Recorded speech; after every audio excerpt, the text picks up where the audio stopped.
오늘 함께 뵐 하나님의 말씀은 구약성경 출애굽기 17장 1절로 16절까지 말씀입니다. 다 사신 줄 알고 저부터 한 절씩 교독하겠습니다. 17장 1절입니다. 이스라엘 자손이 온 회중이 여호와의 명령대로 신광야에서 떠나 그 노정대로 행하여 르비딤의 장막을 쳤으나 백성이 마실 물이 없는지라. 백성이 모세와 다투어 이르되 우리에게 물을 주어 마시게 하라. 모세가 그들에게 이르되 너희가 어찌하여 나와 다투느냐? 너희가 어찌하여 여호와를 시험하느냐? 거기서 백성이 목이 말라 물을 찾으매 그들이 모세에게 대하여 원망하여 이르되 당신이 어찌하여 우리를 애굽에서 인도내어서 우리와 우리 자녀와 우리 가축이 목말라 죽게 하느냐? 모세가 여호와께 부르짖어 이르되 내가 이 백성에게 어떻게 하리이까?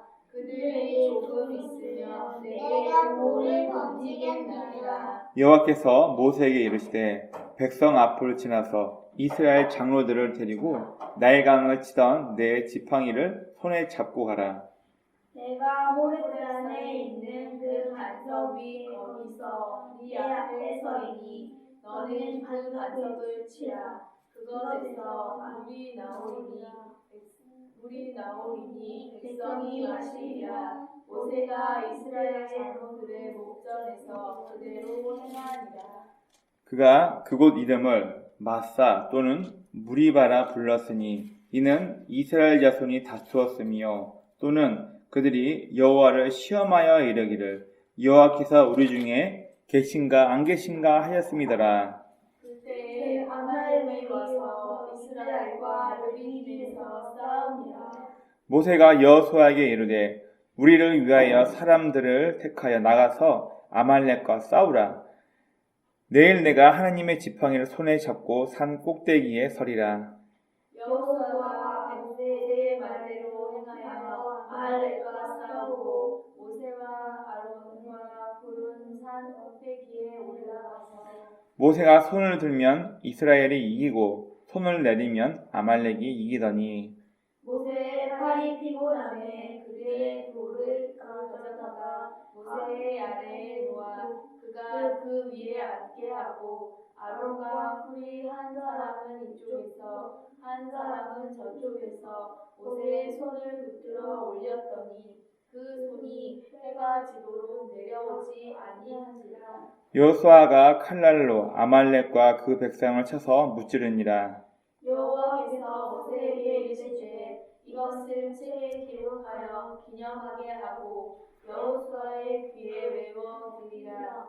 내가 아말렉을 없이 하여 천하에서 기억도 못하게 하리라. 모세가 제단을 쌓고 그 이름을 여호와 니시라 하고 이르되 여호와께서 맹세하시기를 여호와가 아말렉과 더불어 대대로 싸우리라 하였더라. 아멘. 기도하겠습니다. 하나님, 오늘 하루도 저에게 귀한 건강 허락하여 주시고 주 앞에 나와 예배 드리게 하시면 감사합니다. 하나님, 우리가 하나님 말씀, 하나님 방법대로 이 땅을 살아가야 하는데 우리가 이 세상을 살아가면서 주변 환경 바라보며 또 주변 사람들의 말을 바라보고 듣고 하면서 우리의 마음이 하나님보다 세상을 쫓았던 적이 있었음을 주 앞에 고백합니다. 세상적인 모든 생각과 가치관을 내놓고 이 시간은 오직 주의 말씀에만 집중할 수 있도록 하나님 우리의 마음을 붙들어 주시기 원합니다. 약속된 주의 말씀을 부족한 자가 전합니다. 인간의 사사로운 감정을 전하지 않고 오직 하나님의 마음만 기록된 이 약속된 성경 말씀만 증거하는 입술 되게 도와주시고 또한 듣는 우리의 귀를 복되게 하사 이 말씀이 우리의 삶을 움직이고 우리의 삶의 가치관을 정립할 수 있는 귀한 나치판과 같은 말씀이 되도록 인도하소서. 예배 시작입니다. 마치는 모든 순간까지 우리 주의 성령께서 우리의 생각과 마음의 중심을 붙들어 주시고 함께 하실 걸 믿사하며 우리 구주 예수 그리스도 이름으로 감사하며 기도드립니다. 아멘. 요즘 시대에 스마트폰 없는 분들 아마 없을 거예요. 대부분 누구나 다 이 스마트폰을 들고 있는데 과거처럼 전화만 되는 기능이 아니라 요즘에 참 여러 가지 기능이 많이 있습니다. 그 중에서도 요즘 우리가 쓰는 스마트폰에는 카메라 기능이 굉장히 많이 좋아졌어요. 400만 화소, 1200만 화소에서 2000만 화소까지, 그리고 밤에도 연사로 많은 양의 사진을 한 번에 놓치지 않고 찍을 수 있는 이런 기능들을 스마트폰에 탑재하여서 우리가 편하게 사용할 수가 있습니다. 그런데 카메라에는 수동과 자동 모드가 있습니다. 수동은 말 그대로 사람이 만지고 조작해서 나는 이 정도로 빠르게 사진을 찍어야지 사람 눈의 홍채에 해당하는 조리개를 크게 열어서 찍을까, 조리개를 닫아서 찍을까, 모든 조작을 사람이 인위대로 수동으로 조작해서 찍어야 되는 수동 모드가 있고, 오토 모드 혹은 프로그램 모드라는 게 있습니다. 내가 누르기만 하면, 요즘 우리 스마트폰 누르기만 하면 잘 나오잖아요. 수동과 자동의 장점과 단점이 존재합니다. 이걸 간단하게 설명을 해보자면은, 먼저 수동은 내가 조작한 대로만 찍히기 때문에 카메라로 사진을 찍는 사람이 조작에 실패하게 되면은 사진이 실패해서 나오겠죠. 너무 많이 카메라 렌즈 구경을 열어버리면 사진이 하얗게 나오고, 또 움직이는 사진을 찍어야 되는데 찍히는 속도를 느리게 찍어버리면 사진은 다 모션 블러가 되어서 정확한 사진이 나오진 않습니다. 반면 자동은 카메라 렌즈로 빛이 얼마나 들어오는가를 기계가 자동으로 조작해서 실패가 없는 사진이 나오도록 자동으로 모든 환경을 세팅해서 사진을 찍게 만들어줍니다. 흔히 우리가 쓰는 스마트폰에서 버튼만 누르면 찍히잖아요. 모드가 자동 모드이기 때문에 웬만한 상황에서는 실패할 사진이 안 나오죠. 자, 그런데 문제는 이 자동 모드와 수동 모드의 장단점 중에 하나가 세부적인 조정이 어떤 건 되고 어떤 건 되지 않습니다. 우리가 흔히 말하는 인물만 선명하게 나오고 뒷 배경은 뿌옇게 흐려지는 아웃 오브 포커스, 우리가 흔히 아웃 포커스라는 얘기하는데, 이 아웃 포커스 효과는 죄송하지만 자동 모드에서는 불가능합니다. 왜냐면 아웃 포커스 모드는 사람 눈에 해당하는 홍채를 최대한 개방하고 찍어야 되는데, 우리가 일반적으로 쓰는 자동 카메라에서는 카메라 렌즈로 빛이 많이 들어오네, 눈부셔, 나는 백이라는 빛만 필요한데 낮 시간에 빛이 많이 들어오네, 카메라가 렌즈의 조리개를 자동으로 조이고 찍어버리기 때문에 우리가 원하는 아웃포커싱 된 사진이 아니라 앞에 있는 사람부터 뒤에 있는 배경까지 모두가 선명하게 나와버린 사진이 나와요. 물론 실패는 안 하지만 나는 이런 사진을 찍고 싶어, 찍는 사람의 의도가 전혀 반영되지 않는 그런 사진이 나오게 됩니다.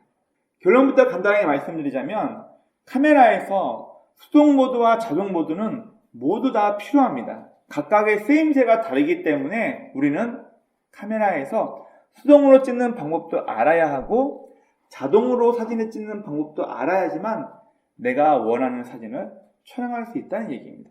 제가 아침부터 설교 전에 왜 이 카메라 사진 찍는 방법을 얘기하냐면, 우리의 신앙도 이 수동 모드와 자동 모드와 동일하기 때문에 이 말씀 함께 나누기 위해서 이 사진 이야기를 잠깐 꺼내봤습니다. 여러분, 우리 신앙에서 정말 중요한 건 첫 번째로 하나님의 일하심입니다. 그러나 하나님의 일하심만 중요한 것이 아니라 인간의 철저한 노력 또한 필요하다는 것을 오늘 성경 말씀에서는 우리에게 이야기해 주고 있습니다. 우리 사진 다시 한번 보겠습니다. 이스라엘 백성이 애굽을 나와 수르 광야를 건너고 3일 거리에서 마라는 장소에서 물을 찾지 못하자 원망불평을 하죠. 자, 그리고 10km쯤 떨어진 곳에 엘림이라는 지역에서 물을 얻고 다시 하나님의 말씀대로 찐광야로 들어가게 됩니다. 자, 그리고 오늘 본문 출애굽기 17장 1절에 보면 하나님께서 요구하신 르비딤이라는 곳을 가게 되는데, 이 르비딤이라는 곳을 원어로 보면은 평안, 쉼을 얻는, 안식이라는 뜻의 지역이에요. 아마 고대인들이 이곳을 이름을 이렇게 지었던 것은 이 신광야를 거쳐서 이 르비딤이라는 곳이 사람이 쉼을 얻을 수 있고 또 평안을 얻을 수 있는, 우물이나 샘이 있는, 오아시스가 있는 좋은 장소가 아니었나, 그렇게 한번 유추를 해봅니다. 그런데 이름처럼 평안, 쉼이 있는 곳이라는 르비딤에 도착했는데 물이 없는 거예요. 오늘 본문에서 보니까 이스라엘 백성들이 모세를 향하여, 실은 모세를 통하여 이스라엘 백성을 이곳까지 인도한 여호와 하나님을 원망하며 또 불평합니다. 아니, 이곳에는 분명히 물이 있어야 하는데 왜 우리를 물이 없는 이곳까지 인도해서 우리의 처자식과 우리의 가축이 목말라 죽게 만드냐라고 모세와 여호와 하나님을 원망하게 됩니다. 그리고 하나님께서 모세를 통하여 반석을 쳐서 물이 나오게 하고 갈증을 해결하고 난 다음 바로 그때 아말렉이라는 족속이 와서 이스라엘 백성을 치게 됩니다. 이 일 때문에 전쟁이 일어나고 모세는 아론과 훌의 도움을 받아서 손을 높이 들었다. 흔히 여호와 하나님 앞에 기도하고 있었다 얘기하고, 여호수아는 군대를 이끌고 아말렉과 싸워서 전쟁에서 승리했다는 내용이 바로 오늘 본문의 내용입니다. 오늘 우리가 읽었던 17장 1절부터 3절 말씀을 보면 환경에 대한 원망과 의심이 담겨있는 말씀입니다. 르비딤, 평안, 쉼, 안식이라는 장소에서 모든 게 풍요롭고 좋을 줄 알았는데 물이 없는 거예요. 백성들은 물이 없는 것 때문에 또 우리가 이번에는 목말라 죽게 생겼구나. 마라에서 3일 길을 걸었는데 쓴물 때문에 원망 불평하고, 또 먹을 양식과 고기가 없으니까 원망 불평해서 여호와께서 만나와 메추라기를 줘서 그들의 모든 문제를 해결해 줬습니다. 이번에는 르비딤, 그 장소가 얼마나 좋았으면 쉼, 평안이래, 안식이래 기대하고 갔는데 먹을 물이 없는 거예요. 또 이스라엘 백성들은 여기서 원망 불평을 합니다. 지금 내가 서 있는 이 환경을 보니까 내 생각에는 이런 환경이 될 줄 알았는데 물 없는 환경을 만나서 이스라엘 백성들은 또 원망 불평을 하며 이제 과연 하나님이 우리와 함께 계시나 하나님을 의심까지 하게 됩니다.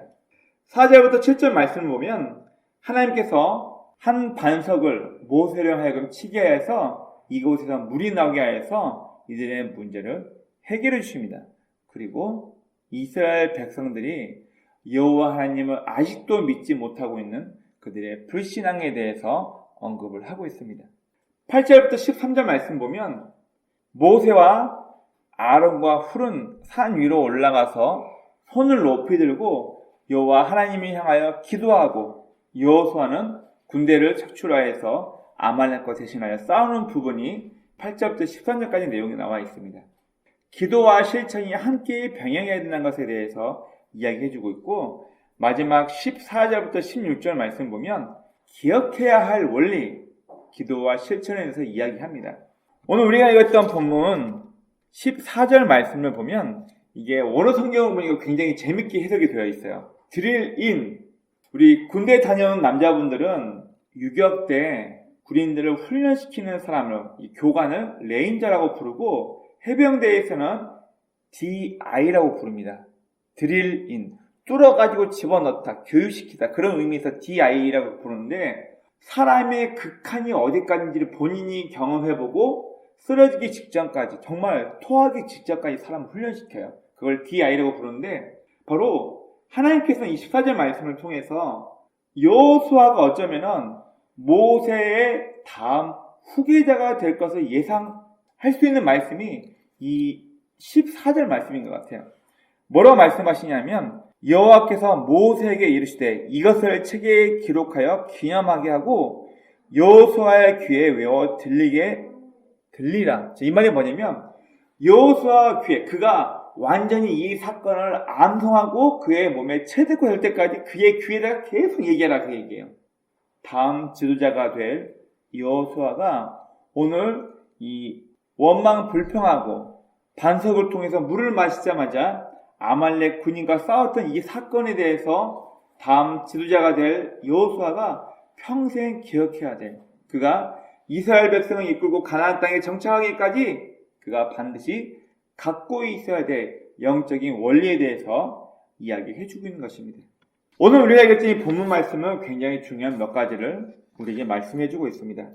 그것은 바로 우리 신앙생활에 독이 되는 것, 내 판단 기준에 대해서 이야기하고 있습니다.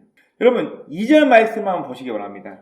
2절, 오늘 본문 2절 말씀을 보면 이스라엘 백성들이 물이 없다고 원망 불평하니까 모세가 이스라엘 백성을 향하여 뭐라 말씀하냐면 하반절 보겠습니다.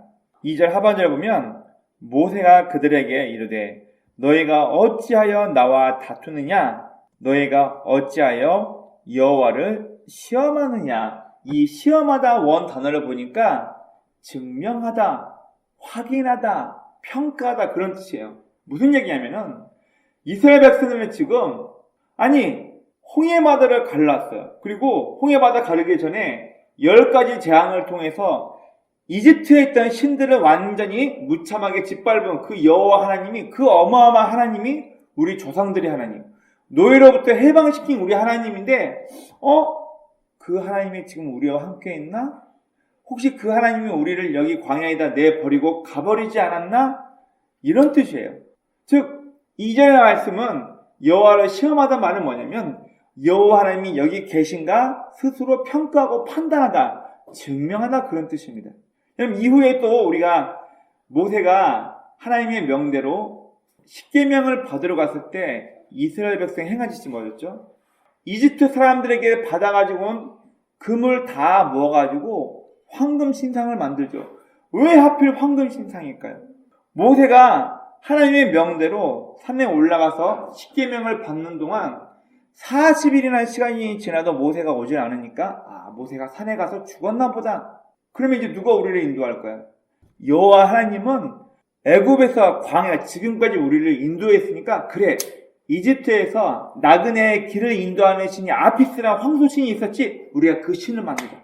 자기네들이 가지고 있었던 이집트에서 자기네가 봐왔던 나그네를 인도하는 인도자 신이 바로 황소의 신이었던 아피스 신이었기 때문에 그걸 가지고 이게 바로 여호와 하나님의 얘기를 하는 거예요. 하나님이 과연 우리와 함께 하시냐?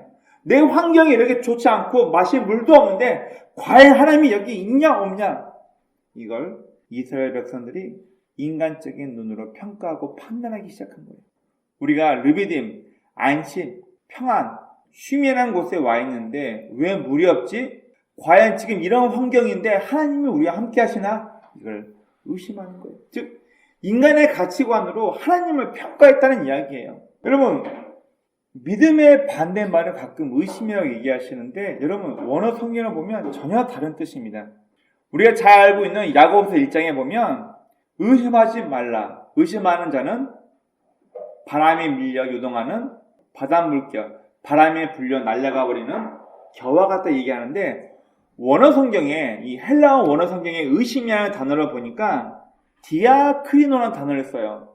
여러분 디아크리노라는 단어가 무슨 뜻이냐면은 의심이라는 말, 나 믿지 못해요 그 뜻이 아니라 이 디아크리노의 원뜻은 이미 판단이 끝난, 내가 이미 평가해서 이건 이렇다라고 내가 이미 정의를 내려버린 걸 의심이라고 얘기하는 거예요. 하나님이 하실 일이 있는데 인간의 관념으로 인간의 생각으로 이미 평가에 끝나버린 상태를 디아크리노라 그래요. 이걸 원어에서는 의심이라고 얘기합니다. 즉 내 판단으로 내 기준으로 여호와 하나님은 이거밖에 안 되는 분이라고 판단 내려버리고 이미 내가 여호와 하나님을 평가 끝내버린 상태를 의심이라고 얘기하고 있습니다. 어떻게 인간의 가치관으로 하나님을 평가 판단할 수 있죠? 시편 37편 8절 말씀에 보면 분을 그치고 노를 버리라. 불평하지 말라. 행악에 치우칠 뿐이라. 원망 불평하면 악에 치우칠 뿐이래요. 또 그리고 고린도전서 10장 10절 말씀에 보면 바울이 바로 이 출애굽기 사건에서 원망 불평했던 이스라엘 조상들을 향해서 이렇게 얘기합니다. 너희 중에 어떤 이들이 원망하다가 멸망시키는 자들에게 멸망당하였나니 너희는 저희와 같이 원망하지 말라. 무슨 말이에요? 내 생각대로 되지 않는다, 내 계획대로 되지 않는다고 해서 여호와 하나님을 니네 식대로 평가 판단하지 말라. 그러다가 멸망당하는 자가 우리 조상 중에 많이 있었다. 이걸 거울 삼아서 너희는 그렇게 원망하다가 멸망당하지 말라라고 바울이 이야기하는 것입니다. 오늘 우리가 있는 본문은 기도와 실천의 중요성에 대해서 이야기하고 있습니다. 우리 이제 곧 있으면 11월 달 중하반이 되면은 수많은 또 고등학교 학생들이 대학 수능 시험을 봅니다. 그러면 우리 수험생들의 부모님들은 교문을 붙잡고 또 교회 다니시는 분들은 특별 수험생을 위한 특별 새벽 기도회, 또 절에서는 108배, 물론 자식을 향한 부모의 열정은 아마 그 어디든 뜨거울 것입니다. 근데 문제는 뭐냐면 자녀는 그 대학에 가기 위해서 충분히 공부하거나 노력하지 않았는데 부모가 새벽 예배에 나와서 특별 새벽 기도를 열심히 하고 절에 가서 108 예배를 드리면 내 자녀가 없던 공부 실력이 갑자기 확 뛰어오르나요? 그런데 우리의 마음 가운데는, 우리의 종교적인 마음 가운데는 내가 이만큼 정성을 들이고 이만큼 열심히 하면 내가 믿는 신이 내 아들이 시험을 잘 보도록 도와주겠지. 이런 마음이 우리 마음 가운데 굉장히 다분한 것 같습니다. 여러분, 물론 기도도 중요하지만 기도에 걸맞게 실천하지 않은 사람에게는 결코 시험 때 좋은 성적이 나올 수가 없는 거예요. 오늘 본문은 단순히 기도만 하면 모세가 산에 올라가서 그의 팔이 떨어지지 않도록 아론과 훌이 옆에서 팔을 받치고 손을 높이 올리고 여호와 하나님을 향하여 기도하기만 하면 모든 문제가 해결된다는 것을 이야기해 주지 않습니다. 모세는 분명 하나님을 향하여 손을 높이 들고 기도하고 있지만 여호수아는 군대를 착출하여서 아말렉과 대대로 싸울만한 하나님 앞에 기도하는 부분도 있어야겠지만 우리 인간 입장에서는 지금 내가 할 수 있는 일을 위해서 최선을 다하는 모습이 필요하다는 것을 이야기하고 있습니다. 여러분, 430년 동안 이집트에서 노예로 있다가 나온 사람들이 군대가 잘 정립되어 있을까요? 지금 국가도 아직 아니에요. 수많은 사람들이 이집트에서 하나님께서 10가지 재앙을 통해서 이집트를 쑥대밭 만들어 놓고 그 틈을 타서 이들이 도망쳐 나온 거예요. 그럼 이들에게 정식 군인과 군대의 체계가 만들어져 있을까요? 전혀 그런 게 없는 오합지졸이에요. 그런데 여호수아는 군대를 결성하여서 백성들을 대신하여서 아말렉과 싸우게 됩니다. 아니, 하나님이 도와줄 거면은 나는 아무런 노력도 안 하고 아무런 수고도 하지 않고 그냥 하나님이 도와주시는 거 아니에요? 우리 신앙인들 가운데 참 많은 오해가 바로 이렇습니다.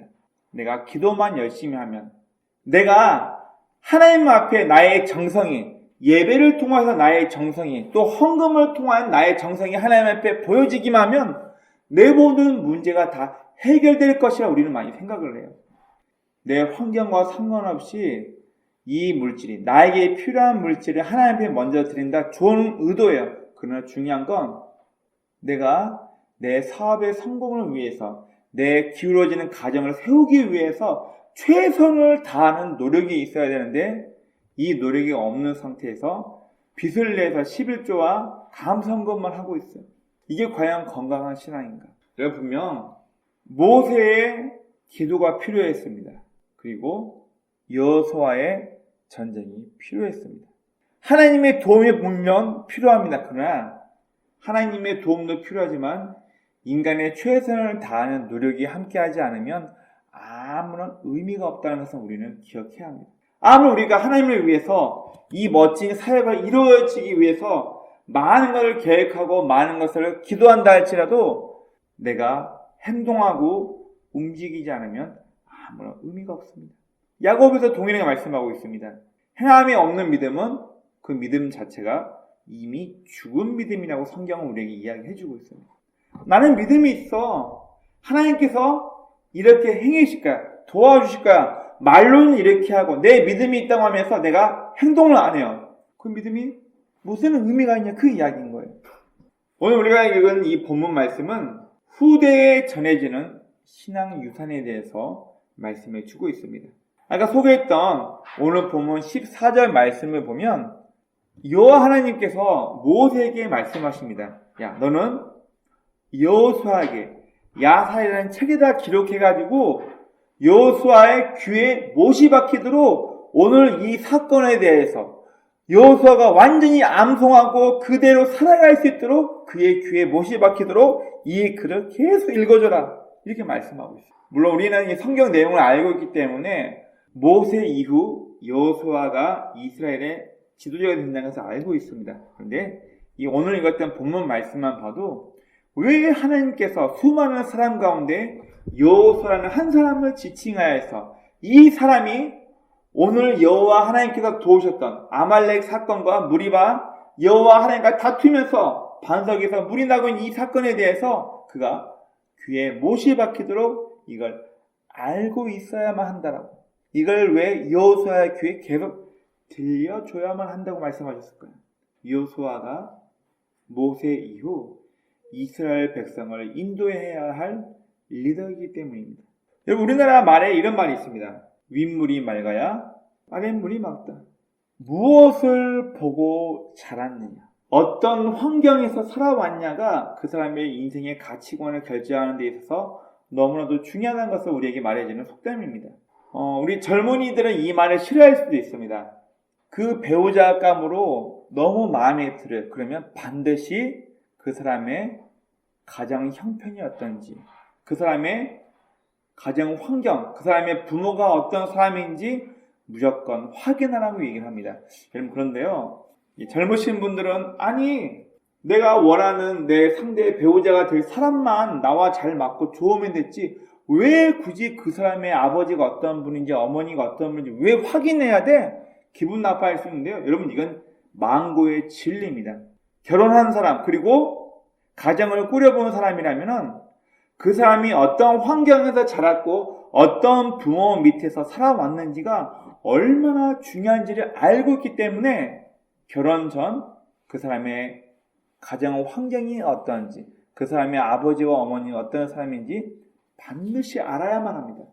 혹시 이 설교를 듣고 있는 20대 중후반의 청년분들이 계시다면 새겨 들으시기 바랍니다. 왜냐하면 사람은 첫 번째로 아버지와 어머니의 영향을 받고 그 사람의 가치관이 만들어지고 그 사람이 만난 친구나 직장 동료를 통해서 그 사람의 두 번째 가치관이 만들어진 사람이 바로 지금의 여러분 눈앞에 있는 여러분의 배우자감이기 때문에 이것을 반드시 기억해야 합니다. 무엇을 보고 들으며 성장했는가가 너무나도 중요하다는 것을 이야기해주는 대목이죠. 여러분, 우리의 신앙도 마찬가지입니다.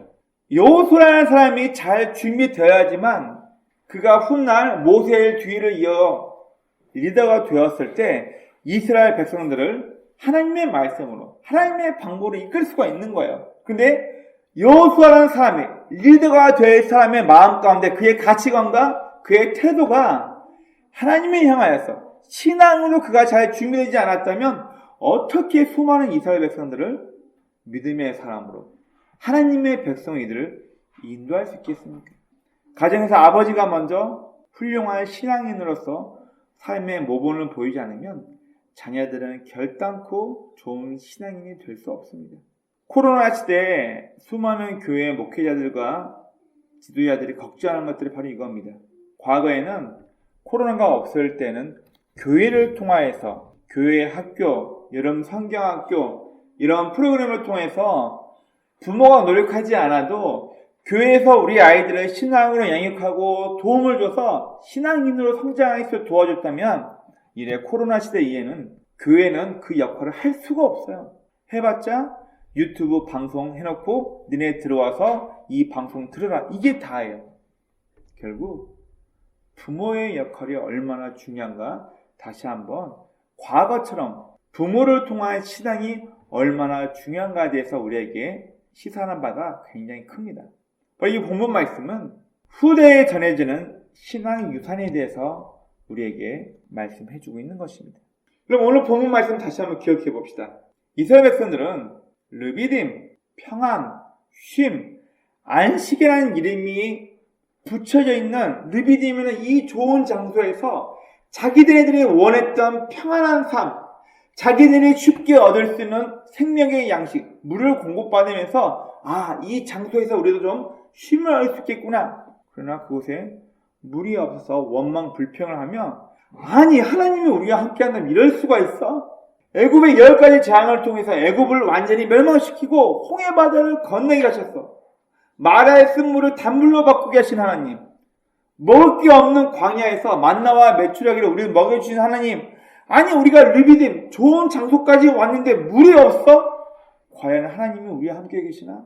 여호와 하나님을 시험하자. 여호와 하나님이 과연 우리와 함께 하는지 이들이 증명하려고 하다. 참 미련한 짓이죠. 여러분, 고대 그리스 철학자들이 이 철학을 하면서 굉장히 중요한 이야기를 합니다. 에포케란 말을 씁니다. 여러분, 헬라어로 에포케란 말이 뭐냐면은 판단 중지.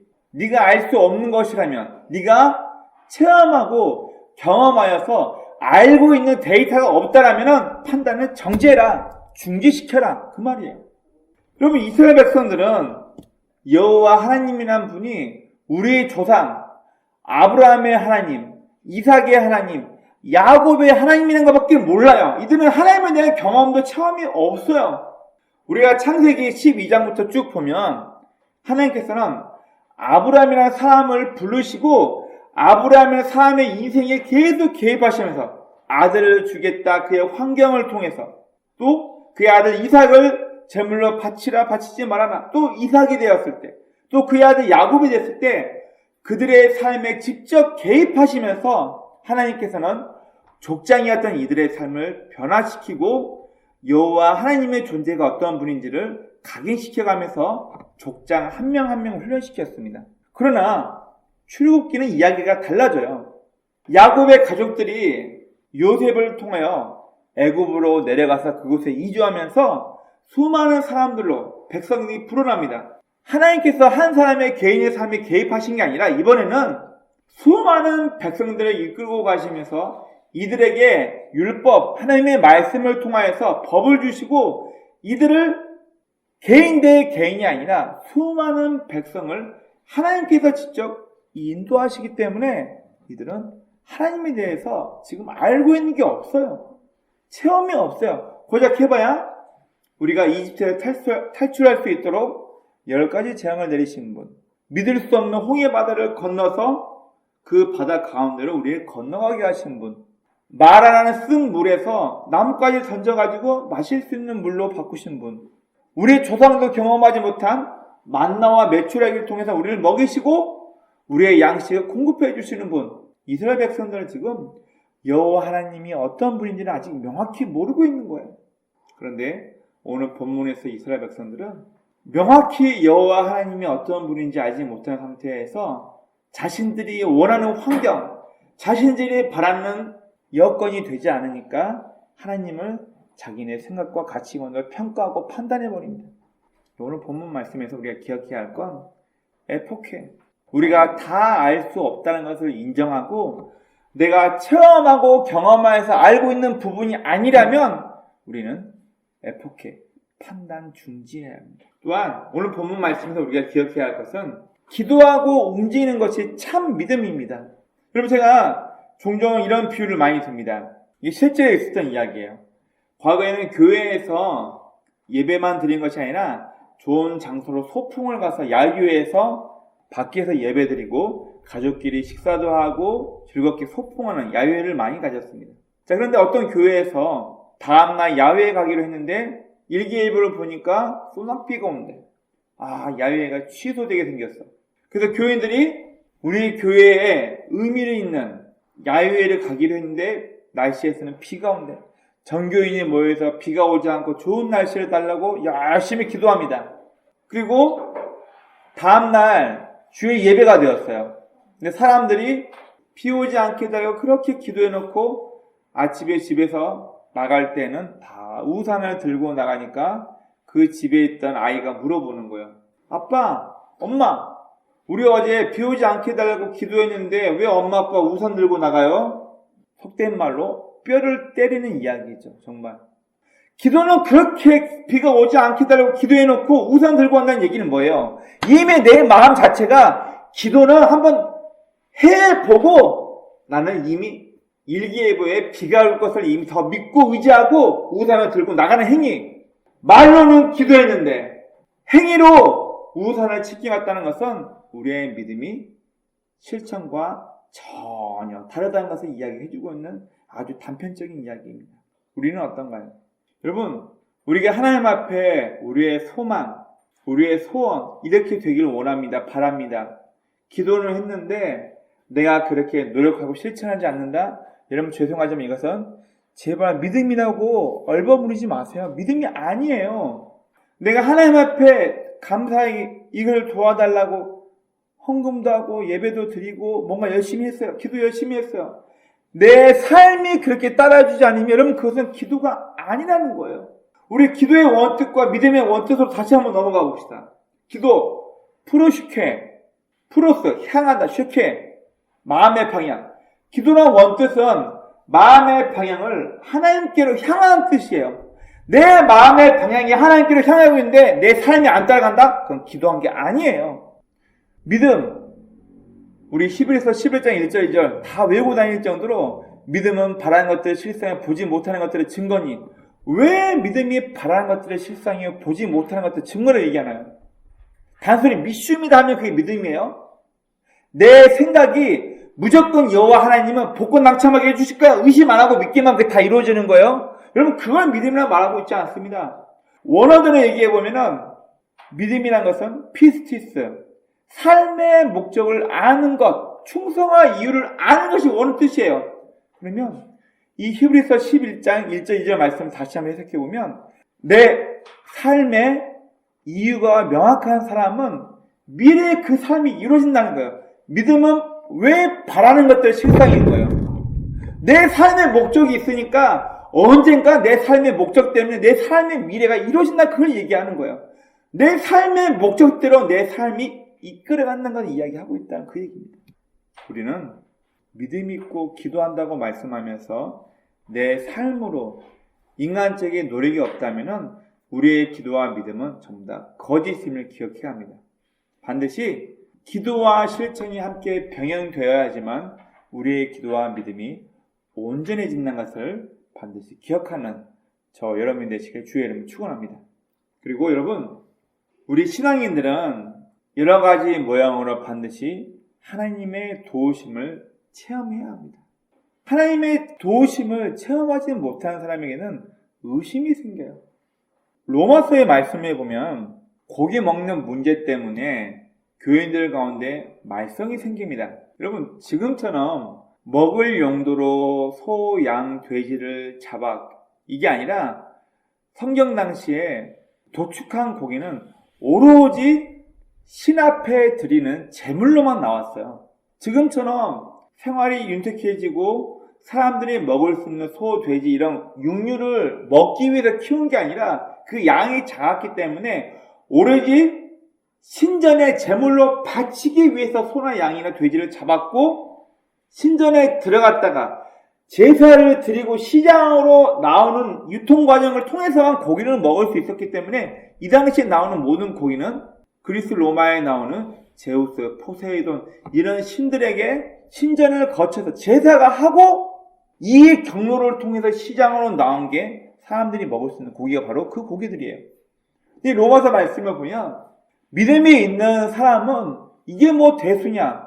이건 우리 몸을 위해서 우리가 먹을 뿐이다. 믿음이 없는 사람은 에이 우리가 어떻게 신전을 통해서 나오는 음식을 어떻게 먹어? 에이 그 먹으면 안 돼. 서로 분란이 일어난 거예요. 바울이 뭐라 얘기합니까? 믿음이 있는 자는 믿음 없는 자를 업신여기지 말고 믿음이 없는 자는 믿음이 있다는 사람을 평가 판단하지 말라고 성경에 명확히 나와 있습니다. 무슨 얘기인가요? 내가 여호와 하나님이 어떤 분인지를 체험하고 아는 사람은 그 부분에 대해서 판단 정지가 돼요. 즉 내 생각에는 내가 경험한 바로는 그런데 신앙을 통해서 하나님이 어떤 분인지를 모르는 사람 입장에서는 이제 인간적인 생각으로 평가하고 판단하죠. 하나님이 아버지라고 했으니까 우리 아버지는 맨날 매들고 술 마시고 때리고 그런 무서운 하나님이었으니까 나는 교회에서 하나님 앞에 실수하면 안 되지. 11조 하나라도 어기면 안 되지. 계명을 어기면 하나님은 매들고 와서 날 때릴 거야. 무서웠던 내 아버지와 결부시켜서 하나님을 그렇게 보는 거예요. 뭐가 문제인가요? 하나님에 대한 체험과 경험, 성경을 통한 하나님이 어떤 분인지 명확히 모르다 보니까 내 인간적인 경험과 판단으로 하나님을 평가하고 난도질하면서 그걸로 내 신앙을 위안 삼고 살아가는 거예요. 여러분, 우리는 반드시 신앙생활을 통하여서 여호와 하나님이 어떤 분인지를 알아야 합니다. 그리고 부모가 여호와 하나님을 경험하고 체험한 것만큼 그의 자녀들에게 핸들링하며 내 자녀들을 하나님의 방법대로 키울 수가 있어요. 물론 우리 아이들이 태어나면 돌잡이라는 걸 합니다. 우리나라 전통에 의하면 뭐 꼭 이 아이가 이걸 잡았기 때문에 이런 인생이 된다 그게 아니라 아이의 첫 번째 생일이 되었으니까 부모가 이 아이가 첫 돈에 뭘 잡나 재미로 하는 건데 여러분 결국 아이는 돌잡이 때 돈을 잡았니 판사봉을 잡았니 실을 잡았니 이게 중요한 게 아니라 부모가 이 아이를 어떻게 성장시키도록 이 아이를 핸들링하며 교육하느냐에 따라서 이 아이의 성품과 그의 길이 점점 열리게 되는 거예요.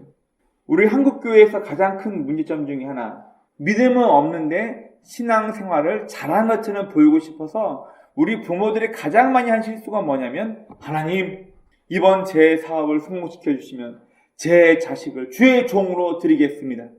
조건부를 거는 거예요. 내 병을 낫게 하면 내 사업을 성공시키면 내 아들을 목사로 키우겠습니다. 내 자녀를 사모로 키우겠습니다. 여러분 이 자체가 나쁜 게 아니에요. 부모가 정말로 자식이 목회자가 되게끔 사모가 되게끔 자식을 그렇게 양육했다면 훌륭하고 좋은 건데 하나님 앞에 조건부로 소원은 그렇게 해놓고 내 자식을 그렇게 키우지 않아. 그럼 이 아이가 어떻게 될까요? 하나님을 믿고 섬기는 게 어떤 삶의 모습인가를 보여주며 부모가 먼저 실천하는 삶을 보였다면 우리 아이들은 신앙을 결단코 떠나지 않겠죠. 여러분, 우리의 신앙은 내 상황과 경험으로 하나님을 판단하는 것이 아니에요. 다만 인간 입장에서 내 입장에서 최선을 다할 뿐 하나님의 도우심과 인도하심을 기다리면서 상황을 받아들이고 내가 노력해서 해결할 부분이 무엇인가? 여러분, 결국 믿음은 내가 가지고 있는 신앙의 가치관대로 살아가는 것, 피스티스, 삶의 목적을 알고 그대로 따라가는 것을 믿음이라고 얘기합니다. 제가 중학생부터 대학교 들어가기까지 제가 가르쳤던 학생이 힘들다고 직장 생활하는 게 너무 힘들고 한번 문자가 온 적이 있어요. 제가 그래 시원하게 아이스 아메리카노 한 잔 먹으라고 제가 커피를 보내면서 제가 그런 이야기를 했습니다. 제가 무슨 얘기를 했냐면 네가 잘못하고 네가 실수한 것이 아니라면은 내버려둬. 그냥 너는 네가 할 수 있는 최선을 다해. 그러면 하나님은 네 생각대로 이렇고 저렇고 하지 말고 내비둬. 그러면 때로는 사람을 통해서 환경을 통해서 널 고생시키고 칙칙질하고 훈련하면서 너를 만들어 가셔. 또 네가 올바른 길을 걷고 있다면 너에게 화랑과 환경을 통해서 너에게 축복하고 너의 길을 인도하시는 분이 하나님이야. 그냥 신경 쓰지 말고 네가 할 것만 똑바로 잘하면 하나님이 너의 삶을 이끌어갈 거야. 이런 얘기를 해준 적이 있습니다. 우리 삶도 마찬가지예요.